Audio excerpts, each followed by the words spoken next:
Vou iniciar, vou perguntar de novo. Bom, tudo bem? Tudo.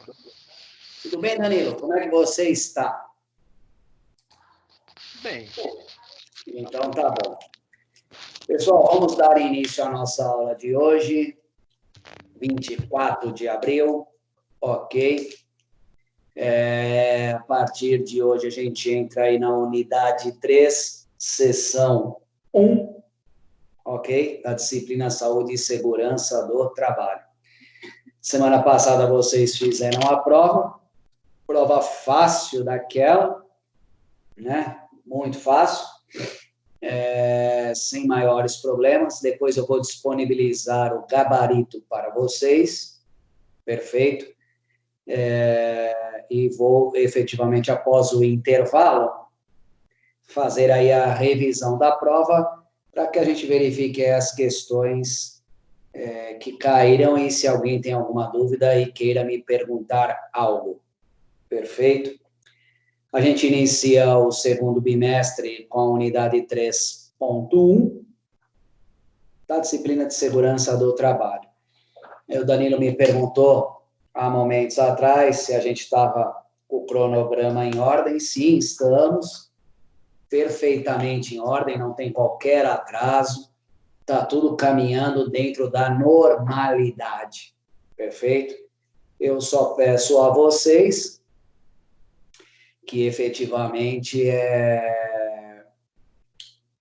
acessem o AVA, estude o material de vocês é bem rico, perfeito? Se puderem salvar todo esse material numa pasta e deixar em separado aí no desktop do computador de vocês, né? É de extrema relevância, porque literatura de segurança e saúde do trabalho, ela costuma ser bem cara, e achar efetivamente um material que seja bem resumido, bem didático, não é uma coisa fácil. Então, peço a vocês que salvem esse material, ok? Para estudo aí, assim que, sempre que necessitar.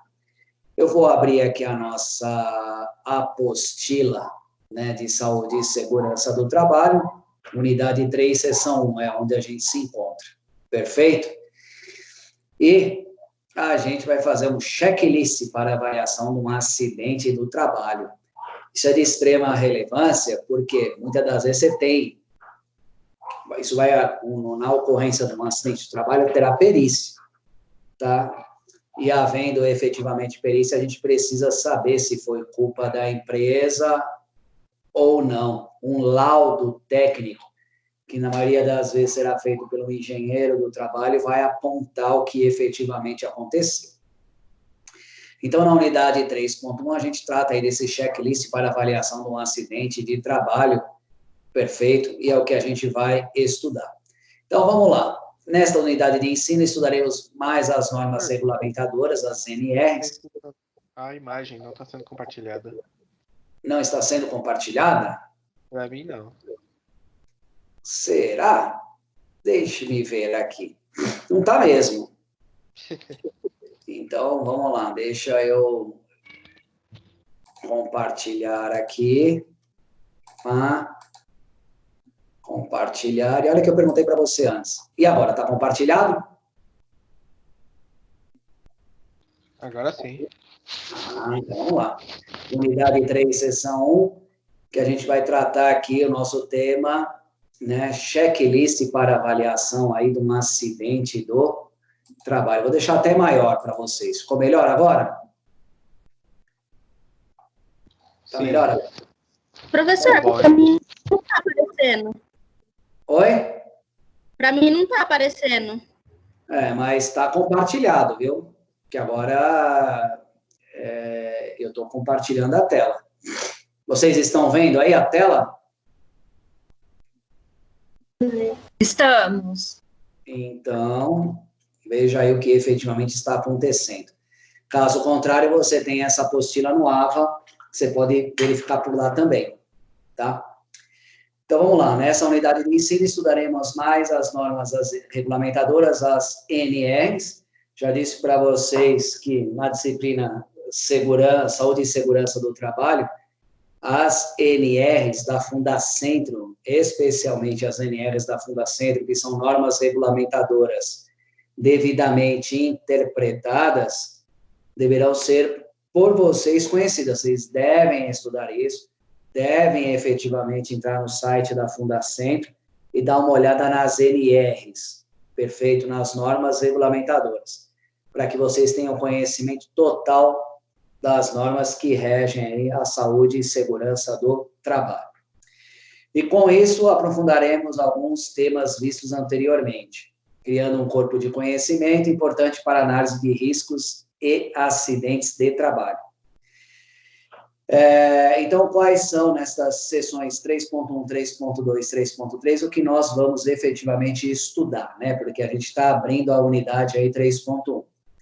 Na sessão 3.1, estudaremos a NR10, que versa sobre a segurança em instalações e serviços em eletricidade, o que ampliará a noção do mapa de riscos sob o ponto de vista de riscos elétricos. O mapa de risco, a gente estudou a aula passada, fizemos uma revisão geral da unidade 1 e na unidade 2, falamos muito de mapa de risco, ok?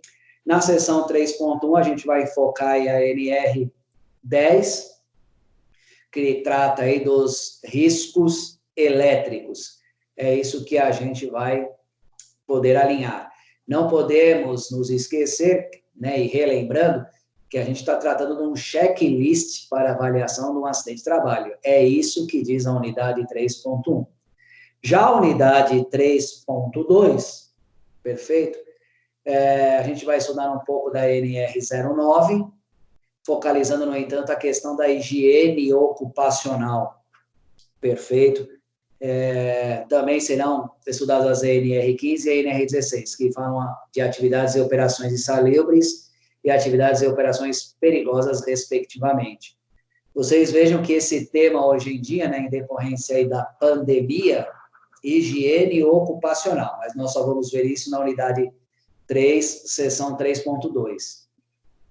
Vejam a importância disso, né? Vejam efetivamente a importância de se manter a higiene no local de trabalho.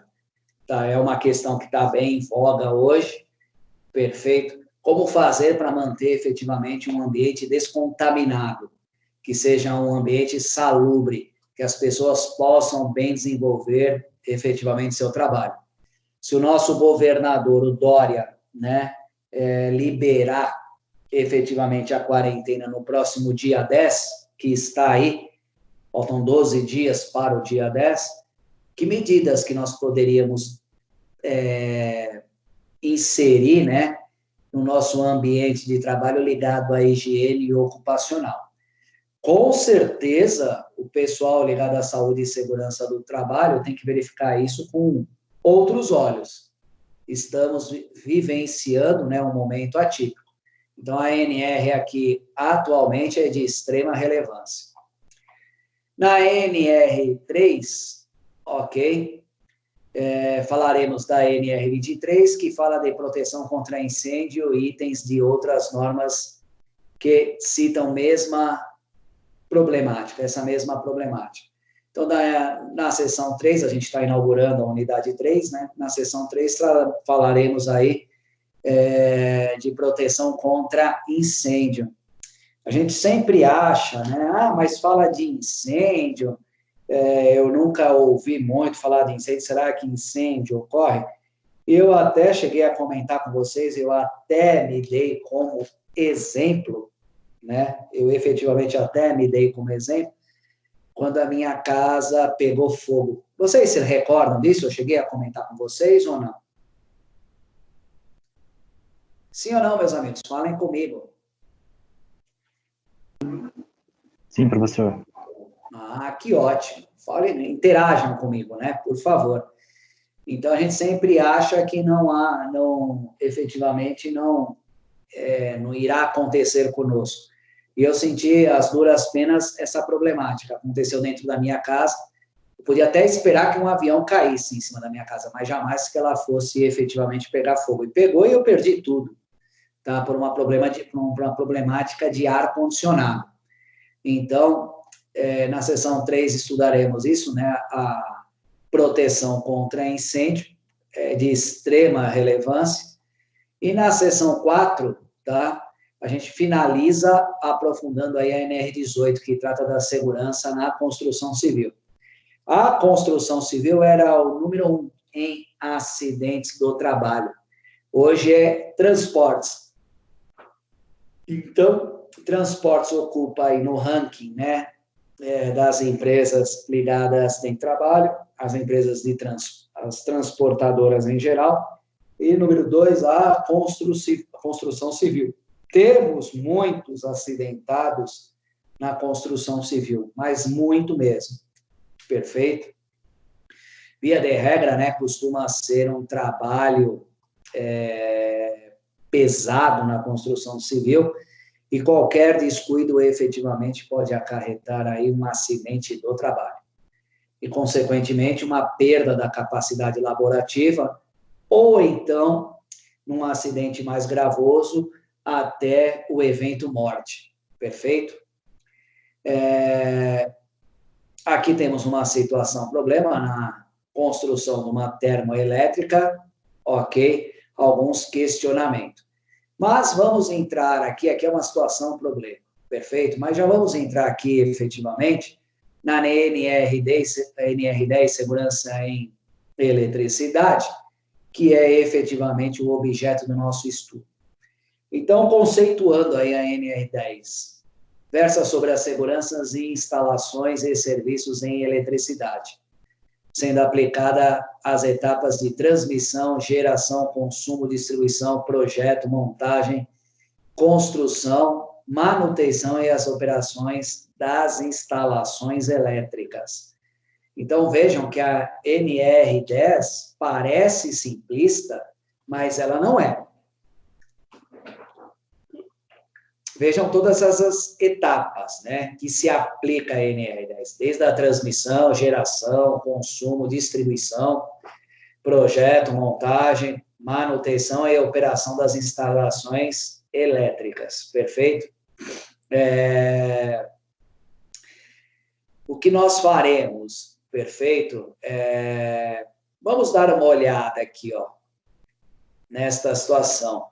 Tem até, saiu eu vi na internet hoje, vou ver se eu consigo mandar o link para vocês, um pessoal da NET, um estava com uma escada num poste, e o outro, efetivamente, estava no solo.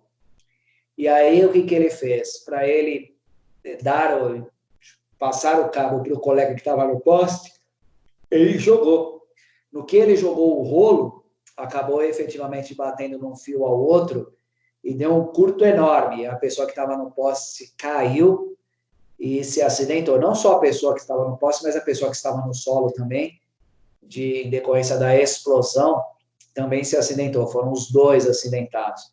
Eu vou ver se eu efetivamente acho esse link e envio para o Danilo mostrar para vocês.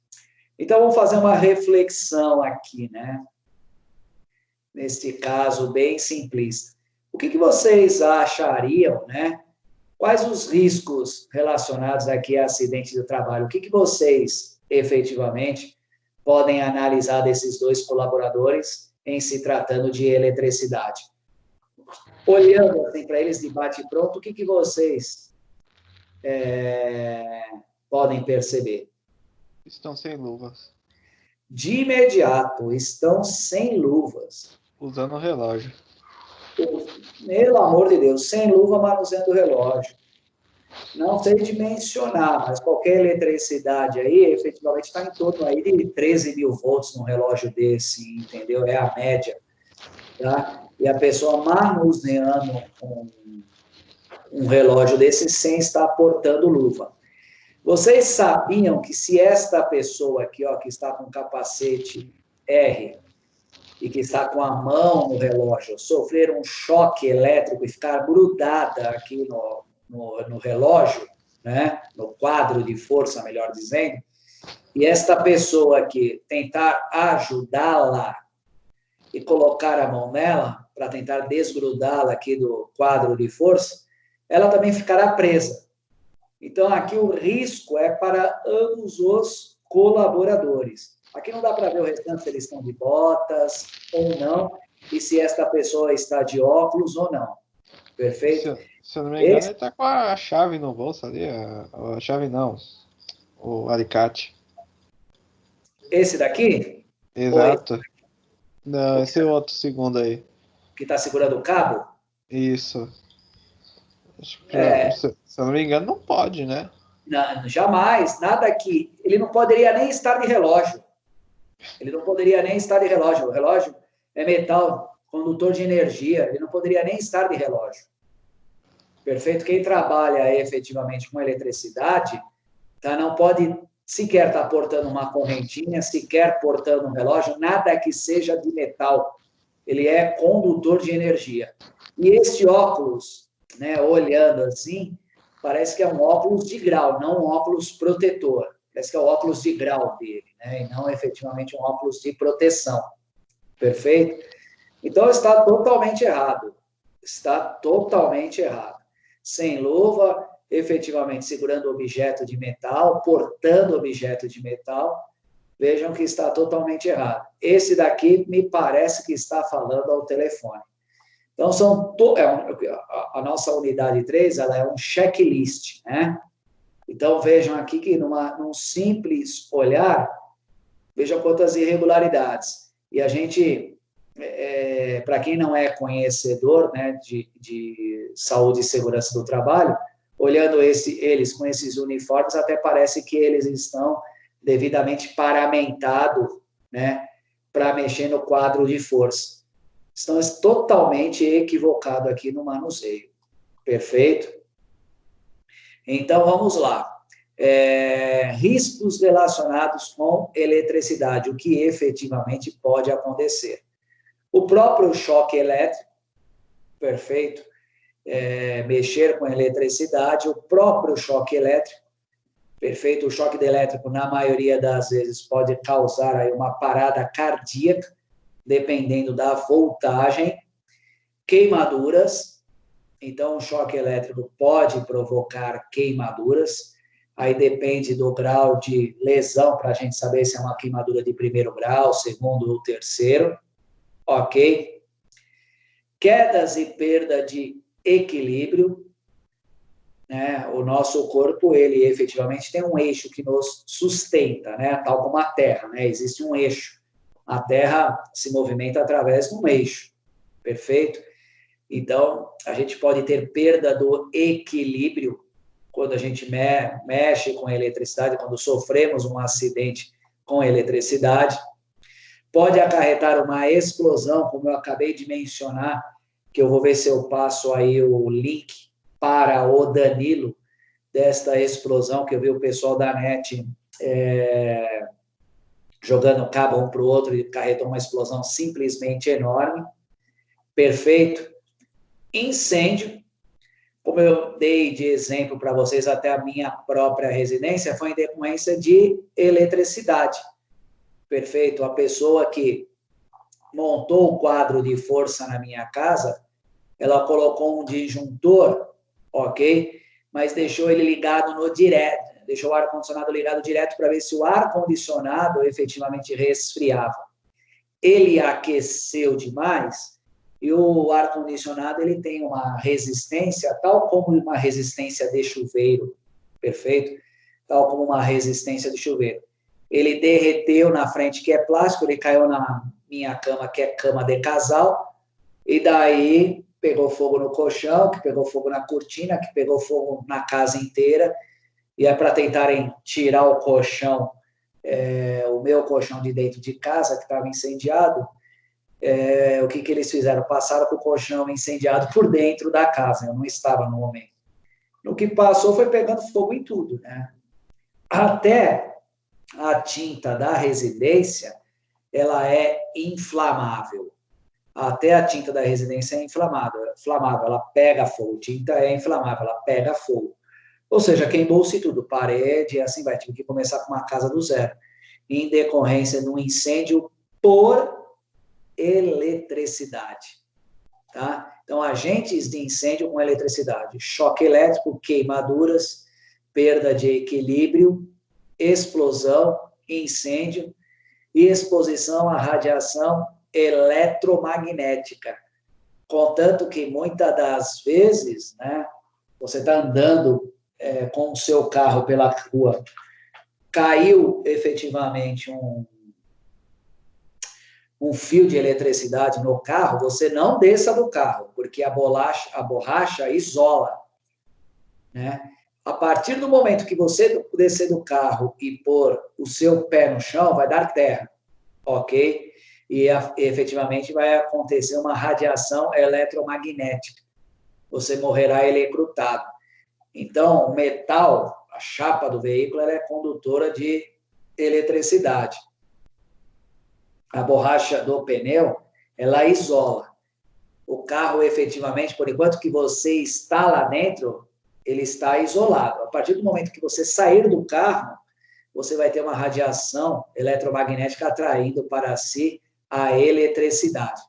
Então, a ideia é, nunca desça do carro, fique sempre dentro do carro, ok? Tem que se tomar muito cuidado com isso. NR10, pontos de atenção, né, em segurança em eletricidade. Segurança em projeto, ou seja, quem tem capacidade efetivamente para elaborar esse projeto é um engenheiro, né, do trabalho, com especialização em eletricidade, ok? Porque fazer um quadro de força deste, tá? Fazer um quadro de força ou uma cabine primária para aquelas empresas que precisam de muita energia, elas têm uma cabine primária, né? Um local que ela recebe toda a distribuição da energia. Esse local chama-se cabine primária. Então, tem que se fazer esse projeto pensando, né, aonde efetivamente eu vou instalar, perfeito? E qual a segurança disso, caso aconteça algum imprevisto? Tal como, se efetivamente cai um pipa nesse local, se efetivamente cai um balão, as tochas de balão, não mais das vezes, são de arame, aí encosta um polo no outro, dá um curto e pode acarretar uma explosão, incêndio e assim vai. Um esvaziamento deste local. Então, tem que se ter uma análise, né, sobre a segurança em projetos. Vamos efetivamente elaborar esse projeto e qual é efetivamente o projeto em segurança, né, para que não haja qualquer acidente ligado à eletricidade. Segurança em construção, montagem, operação e manutenção. Perfeito? Então, se efetivamente vamos construir, montar, ele vai ficar operacionalizando a manutenção, como efetivamente fazer isso? Ontem aconteceu até um evento aqui no escritório, bem interessante. A Eletropaulo trocou a rede aqui da rua, e olha que eu estou aqui há 20 anos, eu nunca vi isso. Ela trocou toda a rede da rua e desligou, né? E desligou a energia, das 10h30 da manhã às 6h30 da tarde. Então, o bairro inteiro aqui ficou sem energia, das 10h30 até às 6h30 da tarde. E olha que foi 10h30 em ponto, não foi 10h31. Às 10h30 desligou. Segurança em construção, montagem, operação e manutenção. Ok. Então, desligou a energia de todas as pessoas, perfeito. Para quem estava lá na linha de frente fazendo a manutenção, não corresse qualquer risco. E olha que loucura, com a vinda da energia, ainda pedi para uma pessoa aqui do escritório desligar a chave geral, porque quando vem com muita força, né, e acaba estragando aí os aparelhos. Perfeito? O que efetivamente aconteceu nessa linha? Tá? A hora que chegou a energia aqui no escritório, a pessoa não desligou, acabou aí queimando, né, efetivamente um dos hardware, né, do computador, acabei perdendo ele, perfeito? Acabei efetivamente ficando sem o hardware, acabei tendo aí um prejuízo. Então, tem que se tomar muito cuidado com isso, né? Queima equipamento e assim vai. Segurança em instalações elétricas desenergizadas, tá? Então, não é porque tirou a energia, tá, que efetivamente a gente não pode ter um acidente do trabalho. Então, tem que se tomar cuidado com isso, mesmo que a energia esteja aí desligada, porque pode ocorrer um acidente, uma queda de altura e assim vai, né? Deixar cair efetivamente algum material do alto e vir a colidir com alguém, trazer algum dano, e assim vai. Aqui ele copiou dois iguais, né? Segurança em instalações elétricas desenergizadas e energizadas. Agora eu vi. Trabalho em alta tensão, perfeito. Essas torres, efetivamente, de energia que a gente vê pela rua, ou torres de transmissão. Meu escritório é próximo a uma torre de transmissão, ok? Vira e mexe, o helicóptero passa bem próximo a ela, verificando se efetivamente está tudo em segurança. Vocês podem ver que a maioria desses terrenos, né, onde passam essas torres de alta tensão, essas torres de transmissão, não tem efetivamente moradia, né? Não existe efetivamente moradia, ok? Por quê? Para evitar esta problemática, né? Que alguém venha aí colidir, né? E sofrer aí um acidente, perfeito? Então, a maioria das vezes é destinado ao pessoal que trabalha com paisagismo, eles pedem uma autorização, né, à companhia que faz a transmissão da energia, né, para que efetivamente eles possam exercer alguma atividade nesses terrenos. E para eles, para que não haja, que as pessoas não joguem entulho e assim vai, eles têm total interesse. Só que existe todo um mecanismo, né, efetivamente, de segurança para se trabalhar em alta tensão. Existe todo um trabalho a respeito disso. Perfeito? A gente está falando aqui pontos de segurança em eletricidade. Inclusive, há semanas atrás, eu cheguei a verificar, né, eu adoro aquele programa de domingo, né, Pequenas Empresas, Grandes Negócios. Eu adoro assistir esse programa, acordo bem cedo de domingo só para efetivamente assistir. E na Zona Leste, parece que tinha muitas dessas torres de alta tensão e o pessoal estava fazendo cultivo de alface, né, de legumes em geral, debaixo dessas torres. E falou efetivamente, abriu um tópico efetivamente do trabalho realizado, né, debaixo dessas torres de alta tensão. Ok, eu achei bem interessante. Só que os colaboradores que ali trabalham precisam de uma segurança extrema, tá? Sinalização de segurança, perfeito. Sinalização de segurança, situação de emergência, no caso de uma problemática com eletricidade, e responsabilidades. A gente já conversou bastante a respeito disso, né, de responsabilidades. A gente já comentou, perfeito, que na ocorrência de um acidente do trabalho ou de uma doença ocupacional, 5 responsabilidades efetivamente ocorrem e simultaneamente, concomitantemente: civil, criminal, trabalhista, administrativa e previdenciária. À luz da justiça, acidentes não acontecem por acontecer, existe responsabilidade, existem responsáveis e existem responsabilidades. Então, acidentes não acontecem por acontecer. Perfeito? Então, efetivamente, quando a gente fala aqui de responsabilidades, tá? a gente tem que ter em mente quem são os responsáveis, tá? E determinar quais são as responsabilidades dele. Porque aqui, muitas das vezes, você está falando do principal evento, que é o evento morte, né? Morte, em decorrência aí, efetivamente, de uma eletricidade.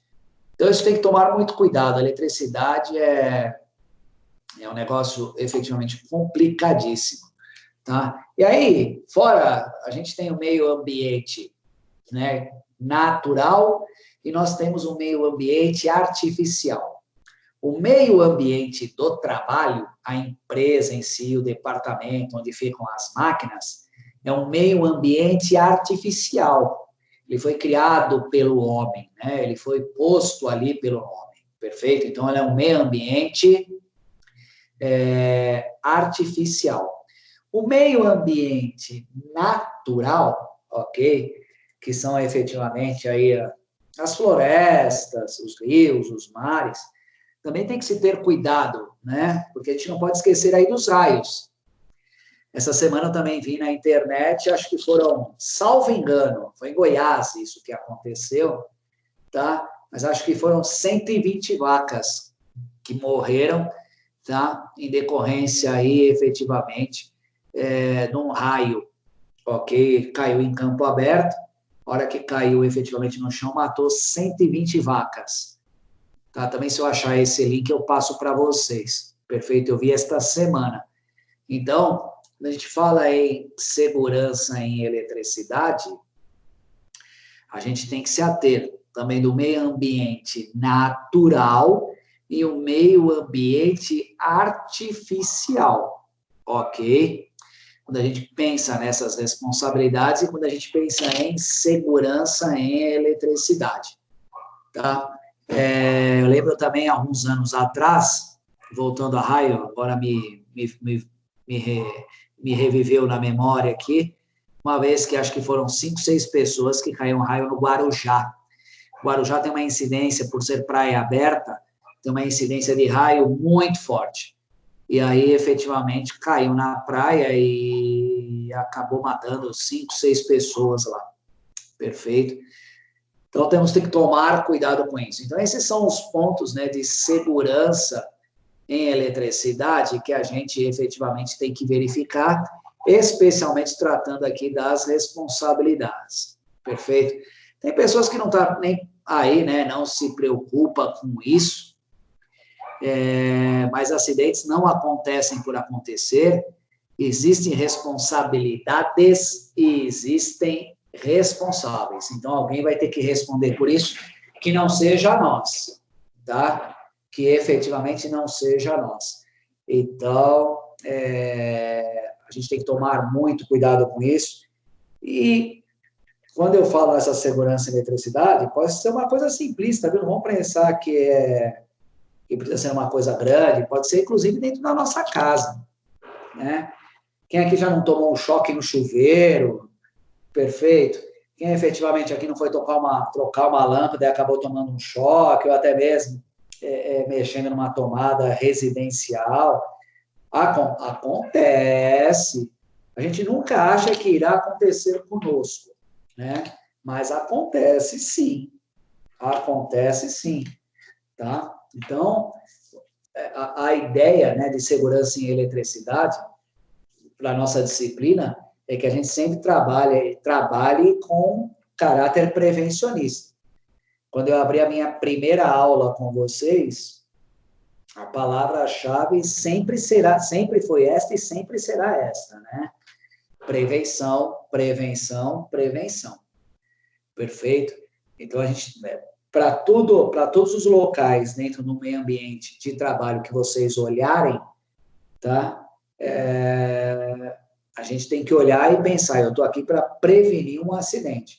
E tudo é motivo, tá? Mesmo que as pessoas não gostem, você tem que prevenir, porque acidentes acontecem, não acontecem por acontecer, existem responsabilidades, existem responsáveis. Perfeito? Então, nesta linha das NRs, segurança em eletricidade NR10, peço que vocês deem uma lida nela na íntegra, nesta norma regulamentadora na íntegra, e vamos também efetivamente falar dos métodos de proteção individual e coletiva. Eu sou um que morro de medo de eletricidade, ok? Tenho medo, tá?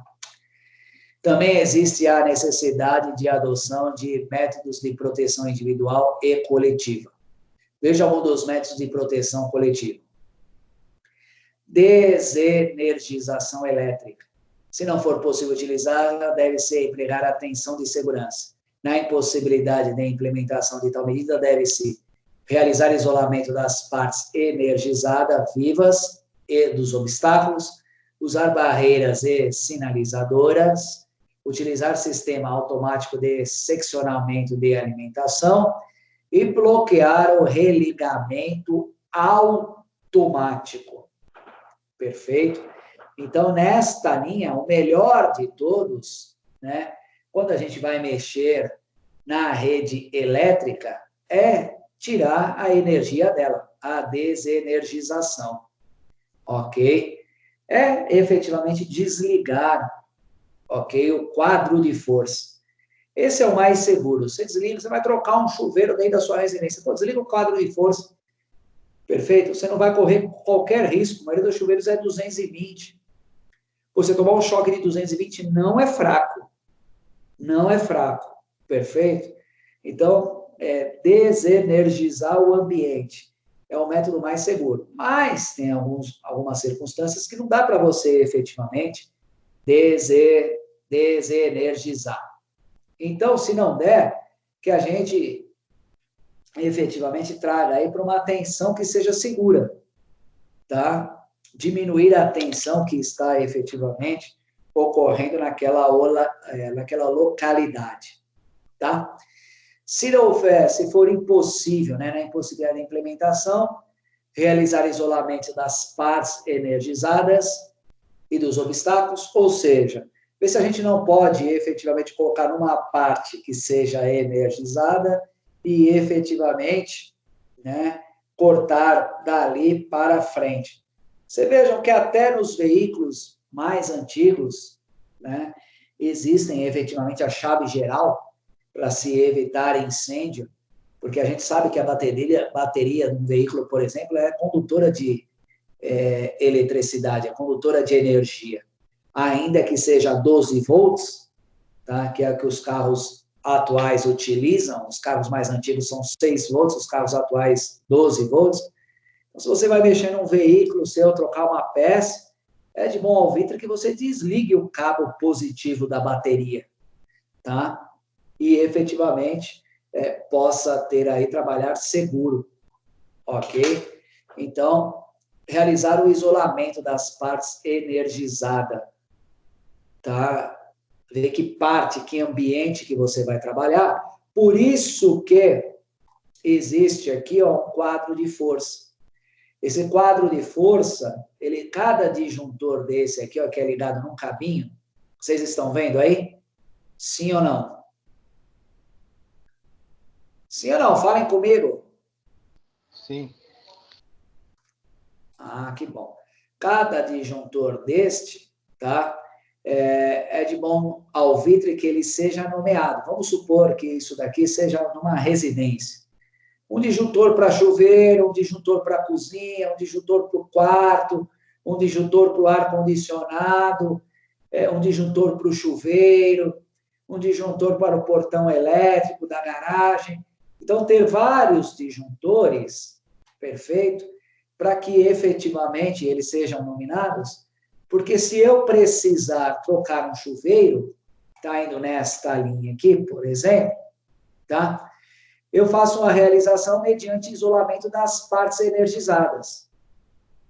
Eu não preciso desligar a casa inteira. Eu desligo só aquele ambiente na qual eu vou mexer. A mesma coisa nas empresas, né? Você vai trocar uma máquina de local, vai fazer um layout.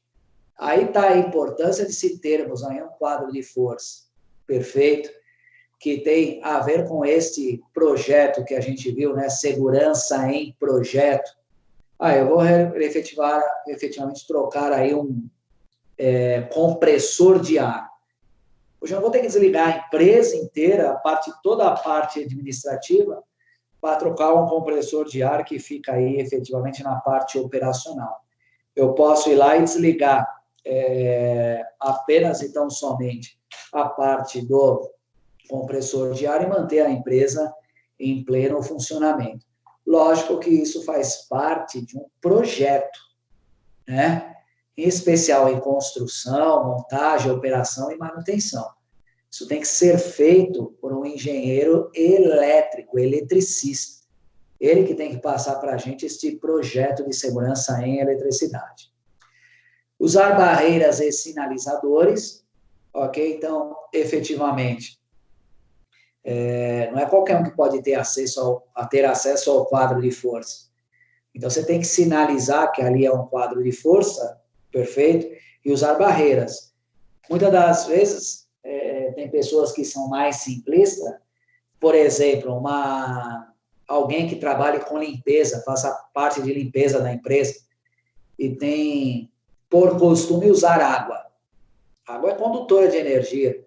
A pessoa está limpando as paredes, está limpando o teto lá porque teve alguma sujeira, não sei, né, algo nesse sentido, e a pessoa joga água e a água cai no quadro de força. Isso vai conduzir energia para ela.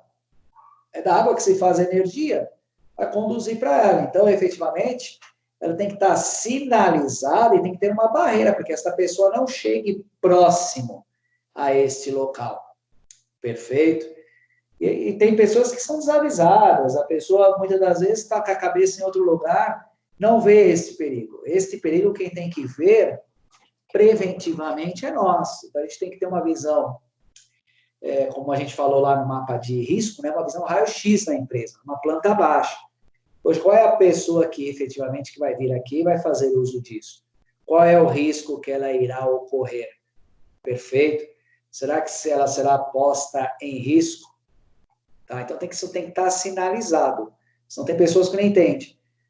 Outro dia eu entrei numa empresa que a pessoa estava fazendo exatamente isso. Estava jogando água para se lavar lá uma parede que tinha pintado. Eu falei, você está jogando água do lado do quadro de força? Sabe o que a pessoa falou para mim? Eu pensei que fosse caixinha do correio. Caixa do correio? Eu falei, eu pensei que fosse essas caixas do correio que não fosse um quadro de força. Não sabia, não tem nada sinalizado. Para você ver, a pessoa está efetivamente distante, né, da realidade. Ela achou que fosse uma caixa de correio, tá? E não efetivamente um quadro de força. Por isso que isso tem que estar devidamente sinalizado. Utilizar sistema automático de seccionamento de alimentação, ok? Então, a maioria das vezes, a gente tem que ter algum equipamento, tá? Que efetivamente, se der algum curto, ele efetivamente queime antes, né? Ele faça, tá, o seccionamento, a quebra, o corte da energia, tá? Automaticamente. Aqui, por exemplo, dos computadores do escritório, todos eles têm aquele transformador, né? São tudo independentes aqui. Porque pode ser que tenha um pico de energia, pode ser que efetivamente entre em curto, que queime efetivamente aquele aparelho, porque muitas das vezes ele tem um fuzil, né? E que não me queime efetivamente o computador, para que eu não tenha aí um prejuízo maior, tá? Então, esta é a grande ideologia. Então, a gente tem que ter sistemas, né, de seccionamento de alimentação, aonde, se acontecer algum curto, alguma coisa nesse sentido, para que a máquina não venha pegar fogo, para que a máquina não entre em curto, para que efetivamente não aconteça qualquer acidente, aonde se utilizar esse sistema automático. É bem semelhante aqui, né, ao disjuntor. O disjuntor aqui, ele tem os amperes, né? Ele comporta uma quantidade de energia. Quando ultrapassa essa quantidade de energia, ok, ele desliga no automático. Algumas casas mais antigas, não sei se vocês já ouviram falar que a pessoa estava tomando banho e o disjuntor caiu, né? Ela estava tomando banho e o chuveiro desligou. O chuveiro atrai uma energia volumosa, perfeito, bem volumosa. E se a pessoa ficar muito tempo no banho, ele esquenta e efetivamente ele desliga. Tá? É um seccionamento automático de alimentação. Então, o cara está tomando lá o seu banho quente em pleno inverno, só que está muito tempo lá, o disjuntor desliga e ele fica no banho gelado. Pô, o disjuntor caiu. Aí a pessoa tem que sair lá, tem que sair fora da residência ou dentro da residência e lá e ligar o disjuntor novamente para que ele possa terminar seu banho. Então, para ver a importância disso, né? Antes que efetivamente o chuveiro entre curto e ela possa ser electrocutada, né? Debaixo desse chuveiro.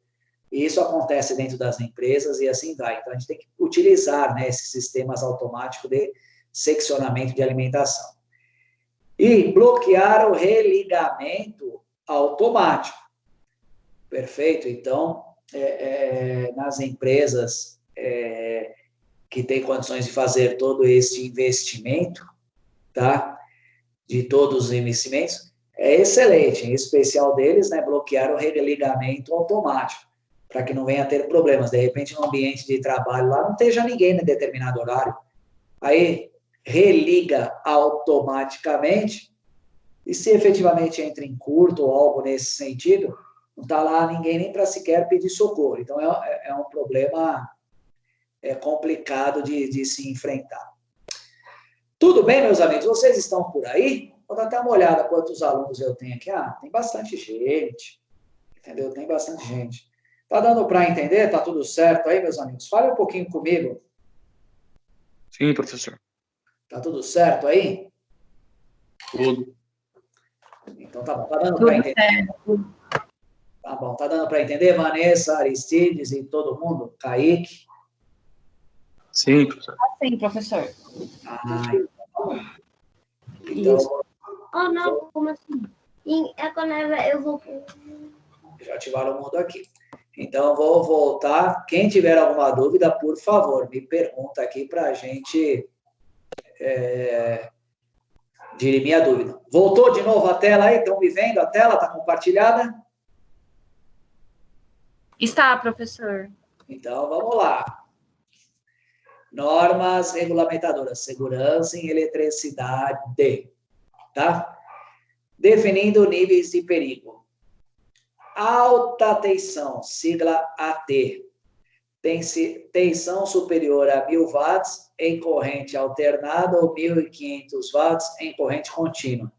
Entre fases ou entre fase e terra. Ok? Então, achou-se por bem, tá? Fixar aí o que é alta tensão, o que é baixa tensão, o que é extra baixa tensão.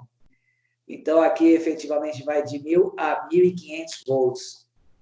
Não quero brincar com isso, porque isso aqui é muitos volts, né? É que eu disse, alguém aí já tomou aí um choque no chuveiro, o chuveiro é 220, já sabe o estrago que faz, né? Imagine algo relacionado a 1.000 volts, né? E 1.500 volts, ou seja, não é nada interessante. Baixa tensão. Tensão superior a 50 watts em corrente alternada ou 120 watts em corrente contínua. Perfeito? Ou inferior a 1.000 watts em corrente alternada ou em 1.500 watts em corrente contínua. Entre fases ou entre fase e terra. Pergunta para vocês. Valendo o quê? Vamos ver. 2 na minha próxima prova. Porque quando se queima um eletroeletrônico das nossas casas, a Eletropaulo, ok? Agora é a ANAEL, né? Efetiva o pagamento, o ressarcimento do equipamento elétrico da nossa casa.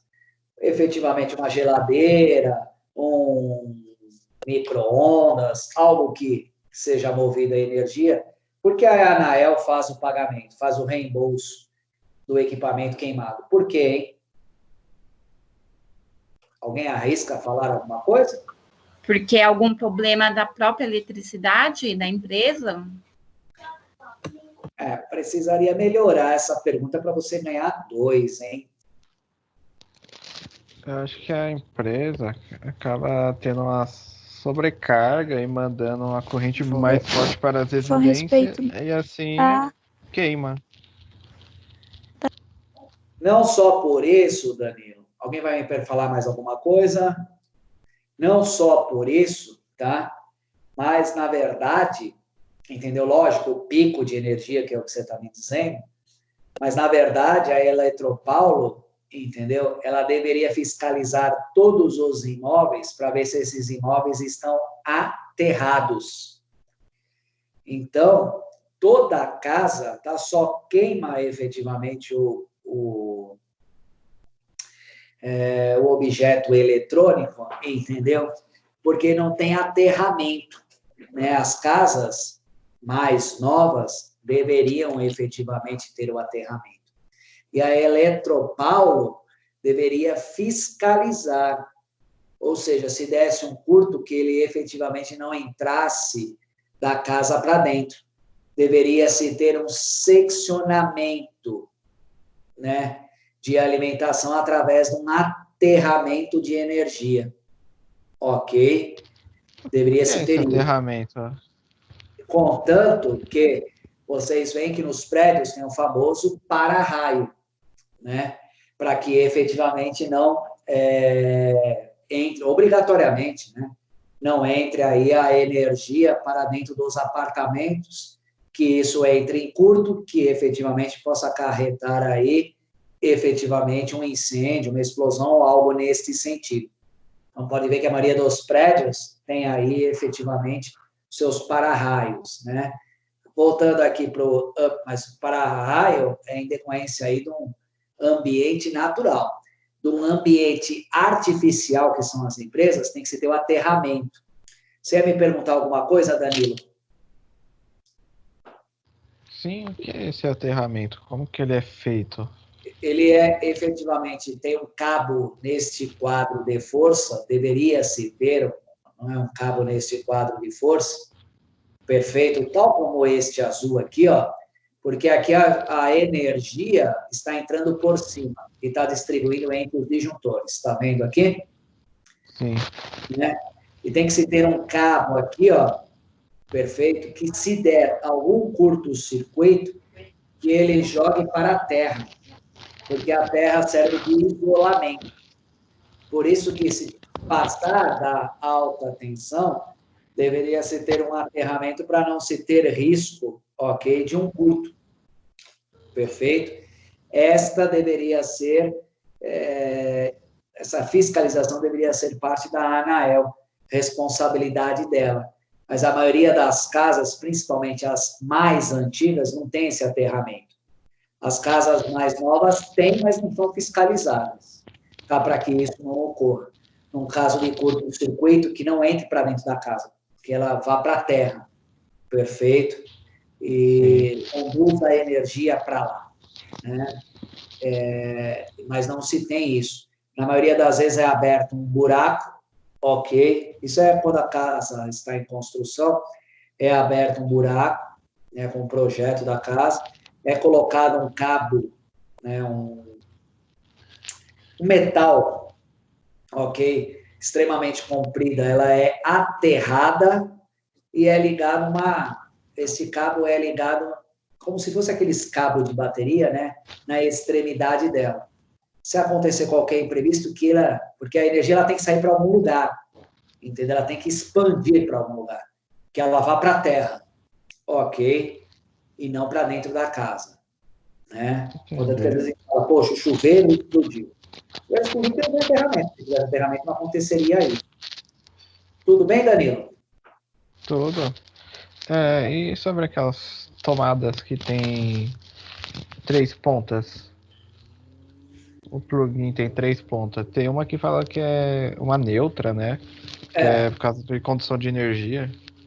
Então, na verdade, essa tomada em decorrência, né, a nova tomada, ok? Diz que efetivamente é para neutralizar a energia. Mas é todo um conjunto, ok? É todo um conjunto. Será que efetivamente, nessa linha que nós estamos tratando, né, a casa está aterrada? Porque não adianta ter uma tomada neutra ok? Se efetivamente eu também não tenho um aterramento. Então, tudo isso precisa ser verificado, né? Quando se trata de eletricidade, é todo um conjunto que tem que ser analisado. Você olha para aquele quadro de força, você tem que ver disjuntor, você tem que ver, por exemplo, você vai comprar um chuveiro num grande magazine, ele pergunta para você, doutor, ou melhor dizendo, cliente, qual é a bitola lá do seu fio? É 4 polegadas ou 6 polegadas? Perfeito? Dependendo do diâmetro do fio que você vai comprar, aí você vai comprar um chuveiro mais fraco ou um chuveiro mais forte, porque ele vai consumir mais energia, né? Via de regra, chuveiro para ambiente caseiro é 6 polegadas. Mas as casas mais antigas, ou tem de 4 polegadas, tem. É um risco? É um risco. Então, você tem que ver fiação, você tem que ver quadro de força, você tem que ver aterramento, né? São diversas circunstâncias que tem que ser analisadas. Tudo bem, Danilo? Tudo. Vamos lá. Extra baixa tensão. Tensão não superior a 50 watts em corrente alternada ou 120 watts em corrente contínua, entre fases ou entre fase e terra. Tá? Então, aqui teve, na verdade, uma classificação. O que é considerado alta tensão, o que é considerado baixa tensão, o que é extra baixa tensão. Sinalização, tá? Para risco de choque elétrico. Se você olhar isso, tome cuidado. Perfeito? Tomem cuidado com isso, porque você está falando efetivamente que você pode aí ter problemas em levar um choque. E não é uma sensação boa, efetivamente, de se ter. Tudo bem, meus amigos? Alguma dúvida ligada a esta unidade 3, seção 1? Sim ou não? Tá tranquilo. Tranquilo, isso. Acho que não tem muita dificuldade. Peço a vocês que deem uma olhada nisso, dão uma estudada, façam a atividade diagnóstica, assistam os vídeos, né? Assistam os vídeos, por favor, hein? Professor, você vai passar uma atividade agora? Calma! Mas você quer atividade para quê? Fala aí. Não, é que pra mim eu não lembro se a Cristina falou que os professores iam dar atividade a partir dessa semana. Não, eu vou ter que passar um trabalho para vocês. Perfeito? Ah, tá. Entendi. Então, eu vou, daqui a pouquinho, vou efetivamente falar um trabalho que a gente vai fazer, né? Mas eu vou falar da prova também. Pode ser? Pode ser. Então, vamos lá. Deixa eu só dar uma olhada aqui. Essa unidade 2 é bem maior, né? Essa unidade 1 é bem simplista. Unidade 3, seção 2. Tá? Então, vamos falar dos riscos ambientais, que aqui são aquelas situações, problemas, vamos falar dos riscos ambientais. Perfeito? Qual é o conceito de risco ambiental? São considerados riscos ambientais os agentes em que ambientes de trabalho podem prejudicar a saúde do trabalhador. Perfeito? Para cada tipo de risco existe um agente específico. Agente físico, agente químico, ergonômico, biológico e de acidentes. Então, quando a gente fala de risco ambiental, vocês têm que olhar e detectar qual é o tipo de risco, efetivamente, que temos nesse meio ambiente do trabalho. Antes da pandemia, né, a gente tinha muito risco biológico, risco químico, risco físico. Tinha até risco biológico? Tinha, né? Mas não hoje do jeito que está. Então, hoje, para você manter um ambiente do trabalho que possa se exercer atividade, você tem que ter máscara, você tem que ter luva, você tem que ter álcool em gel, você tem que ter, efetivamente, sabonete para as pessoas poderem lavar as mãos. Existe toda uma sistemática, né? Tem que, efetivamente, colocar uma capa para o sapato e assim vai. Perfeito. Então, a gente vai se adaptando de acordo com o que vai surgindo aí diuturnamente para nós. Então, são considerados riscos ambientais os agentes em que ambientes de trabalho podem prejudicar a saúde do trabalhador. Então, esses são os tipos de riscos ambientais que nós temos. Um Lego, que legal, né? Vamos lá. A gente já conversou a respeito disso, mas vamos aqui reforçar o nosso estudo. Grupo 1, riscos físicos, cor de identificação, verde. Descrição, ruído, frio, calor, umidade, pressão, radiações ionizantes e não ionizantes e vibração. Riscos químicos, em vermelho, fumo, poeira, vapor, gás, neblina, névoa, substâncias compostas, produtos químicos em geral. E riscos biológicos, marrom, vírus, fungo, bactéria, parasita, bacila e protozoário. Perguntinha para vocês, diante dessa pandemia, os mapas de risco agora, em decorrência dos riscos biológicos, têm que ser mudados ou não?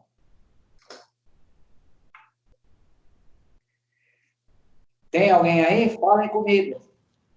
Como assim? A gente não tem... acho que acredito que sim.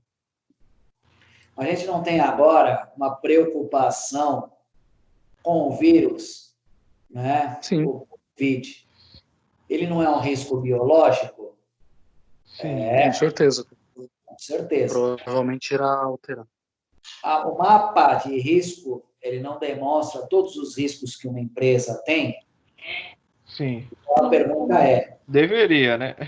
Não, deveria não. Ele tem que demonstrar, senão o mapa de risco, ele efetivamente, ele ele estava servindo para o fim a qual ele foi destinado, entendeu? Então, ele tem que efetivamente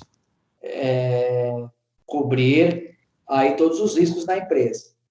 Aí vem a pergunta, será que hoje nós temos os riscos biológicos da Covid? Sim.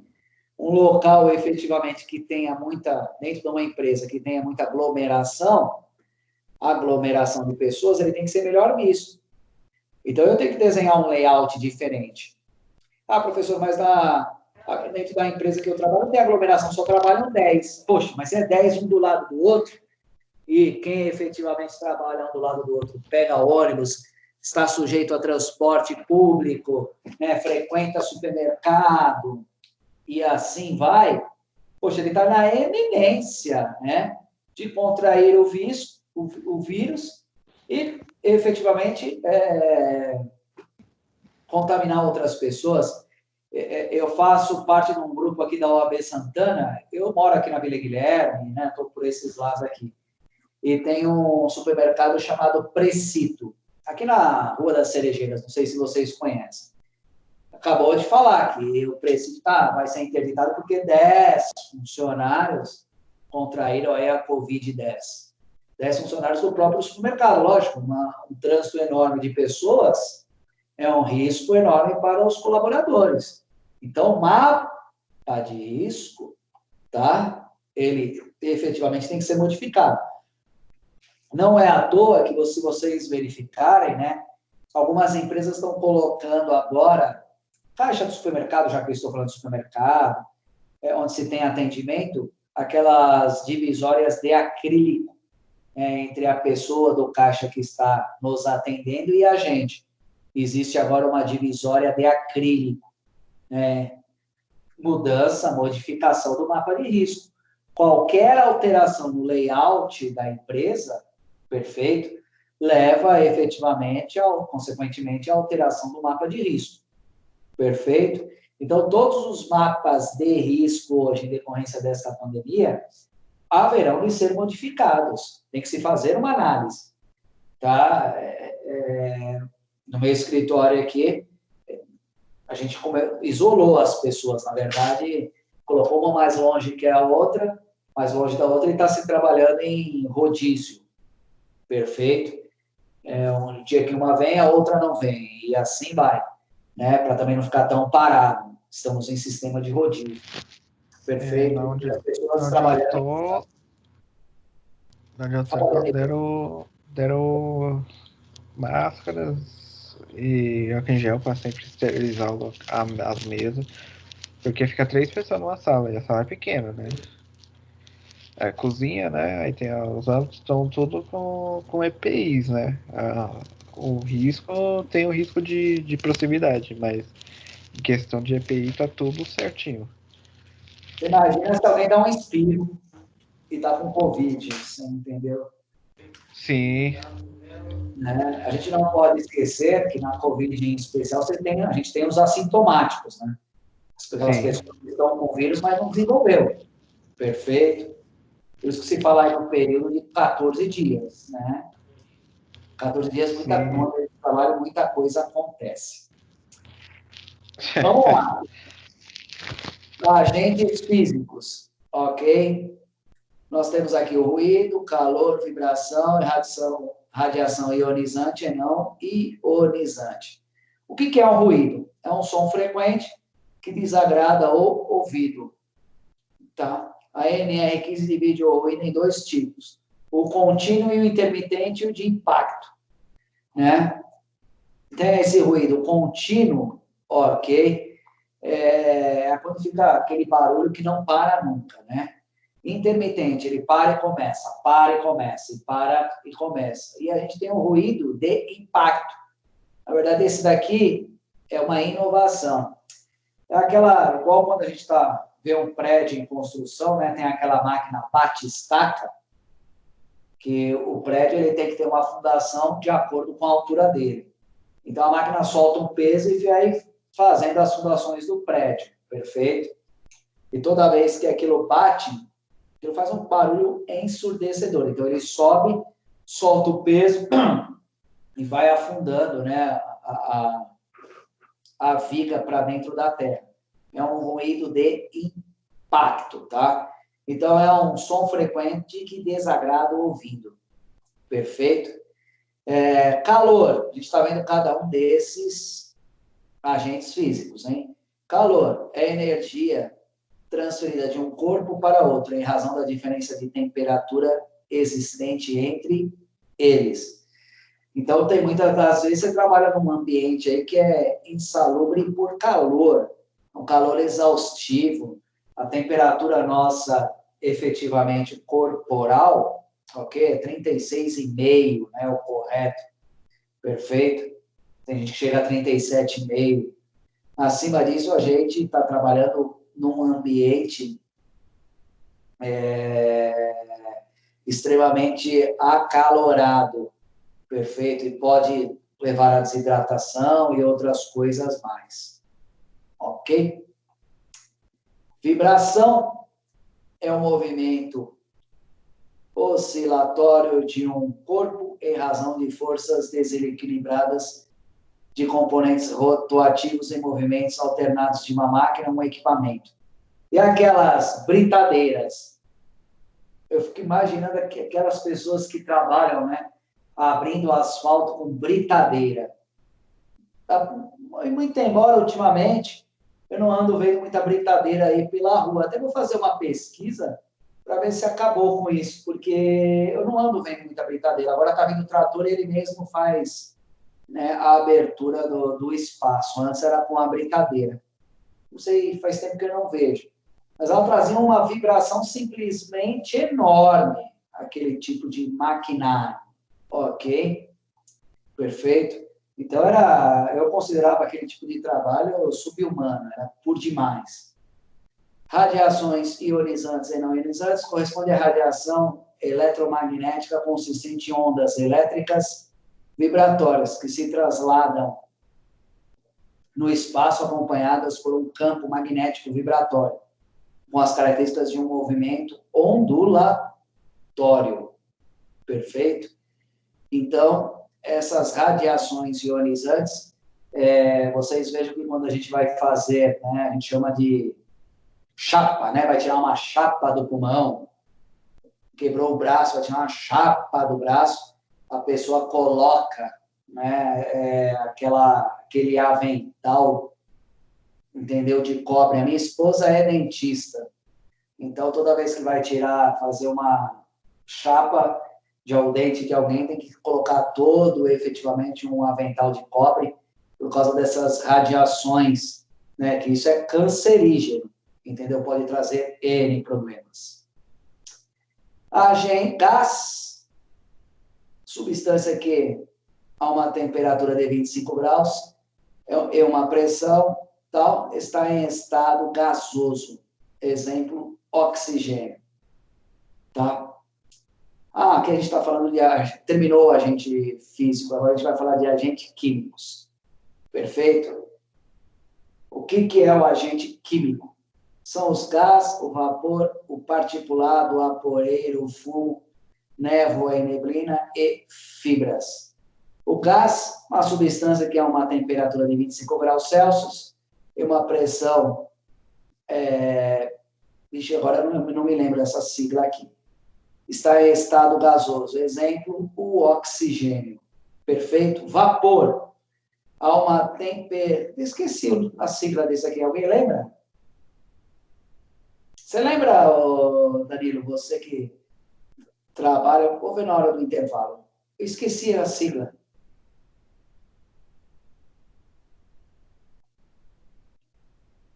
Tem alguém aí? Eu falo com vocês. Qual que é a sigla? É MMHG?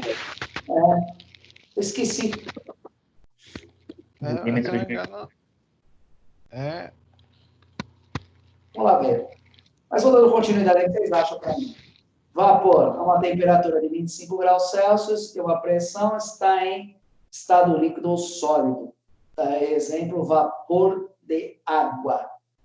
Ok? Particulado. Material aerosol que se encontra suspenso no ar e pode ser prejudicial para a saúde. Tem que tomar muito cuidado com esses aerosóis que a gente compra, hein? Eu comprei esses Lisiforme, né? Para limpar a superfície, a base de aerosol aqui para o escritório, e fui cismado em colocar, estava com o carro fechado, fui cismado em colocar isso no painel do carro, no volante. Rapaz do céu, saí tossindo para tudo quanto é lado, entendeu? Falei, deixa eu passar no volante, né? Deixa o carro sempre com manobrista, aquela coisa toda. Falei, cada vez que eu entrar, passo álcool gel nas minhas mãos e efetivamente dou uma limpada no volante do veículo e no câmbio. Perfeito? Comprei ele. Ele é um material, né, aerosol, ok? Que ele fica em suspensão. Só que aquilo, você tem que tomar cuidado porque entra na via respiratória, é um tanto que complicado. Sair... decorrência da névoa dele, sai tossindo bastante, tem que tomar muito cuidado com isso. Poeira, partículas sólidas decorrentes de ruptura mecânica de um sólido. Exemplo, limpeza de bancada, trituração, moagem e etc.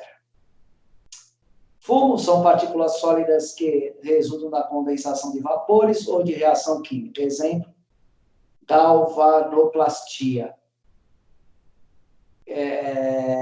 Eu lembro que eu fui visitar uma empresa de parafusos em Guarulhos, perfeito, e aí o que acontecia? O pessoal sofria tudo de problema respiratório, porque é simples, eram vários tanques e se fazia o tratamento químico com os parafusos, e toda vez que ele entrava num tanque daquele, que ele mergulhava, ele vinha em suspensão e mergulhava, né, os parafusos, em uma caixa.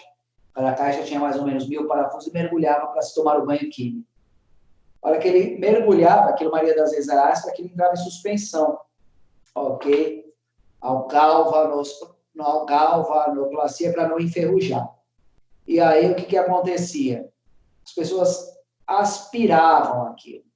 No que se aspiravam, estavam todas elas com problemas de respiração, problema respiratório. Ok? Uma delas chegando, inclusive, a ter problema sério de pulmão, perfeito, inclusive precisando de internação.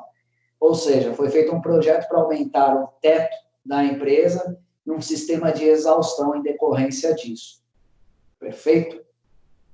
Névoa e neblina são partículas líquidas resultantes da ruptura mecânica do líquido ou da condensação de vapores. Exemplo, névoa de tinta.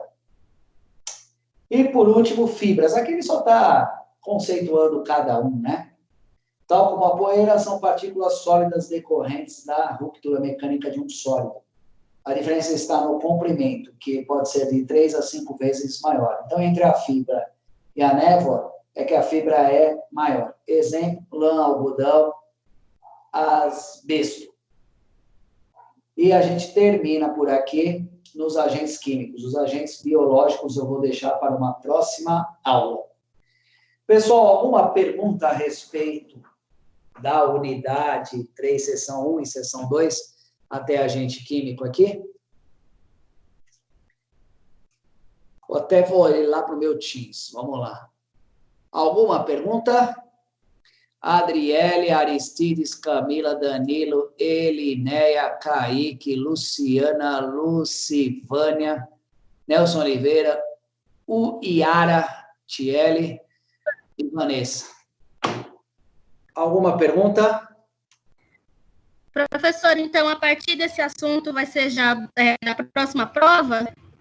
Sim, unidade 3 e unidade 4, com as suas respectivas sessões. O Iara. Obrigada. Pessoal, alguma dúvida a respeito do que foi falado? Aqui não tem muito segredo, né? Aqui, efetivamente, é mais uma conceituação. Da unidade 3, sessão 3, aí a gente efetivamente vai entrar mais aí nos casos práticos. Tudo bem, meus amigos? Sim. Tudo bem, Kaique?